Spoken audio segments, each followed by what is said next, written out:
زر بالبيت بتتبيلة الكاجن مع طريقة تحضير بهارات الكاجن. طريقة سهلة إن شاء الله راح تعجبكم. قبل ما نبدأ خلينا نصلي على الرسول ونقول بسم الله. بالبداية بسلق اللحمة، بحط اللحمة بطنجرة مع مية.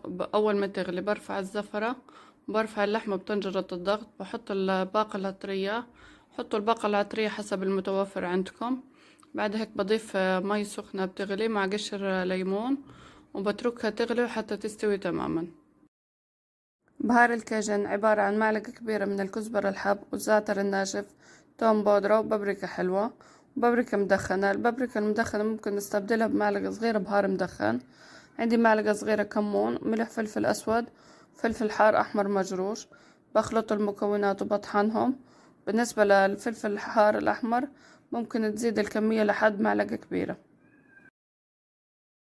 بالنسبة لطريقة الرز، عندي حبة بصل فرمتها ناعم، بقلبها مع شوية زيت وسمنة بس تتدبل. بضيف حبة جزر مبروشة، وبضيف كمان معلقة صغيرة بهار كاجن، بحمصها شوي حتى تطلع طعمة البهارات. بعد هيك بضيف كاسين رز حبة طويلة مغسولة منقوعة تقريبا 10 دقايق. بقلبهم كويس مع بعض وبرجع بضيف معلقة صغيرة من بهار الكاجن. بعدين بضيف مرقة اللحمة. بضيف 3 كاسات، كل كاسة رز بتحتاج كاسة ونص من مرقة اللحمة. بعدل كمية الملح. بضيف زبيب منقوع على الوجه، ضيف تقريبا ربع كاسة.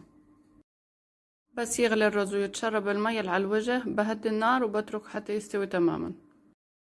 بالنسبة لخلطة تحمير اللحمة، عندي معلقتين صغار من بهار الكاجن، ومعلقة صغيرة صلصة بندورة، وعصير نص ليمونة، وشوية ملح وزيت زيتون.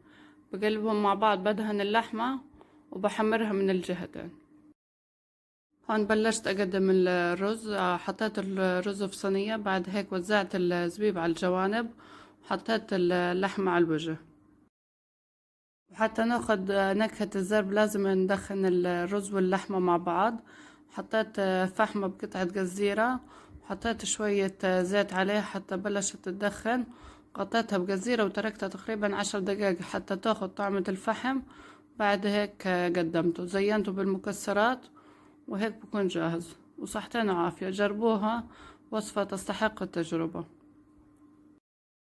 وآخر شي لا تنسونا من صالح دعائكم. كانت معكم خلود رياضي من مطبخ خلود لأطيب الأكلات. سلام.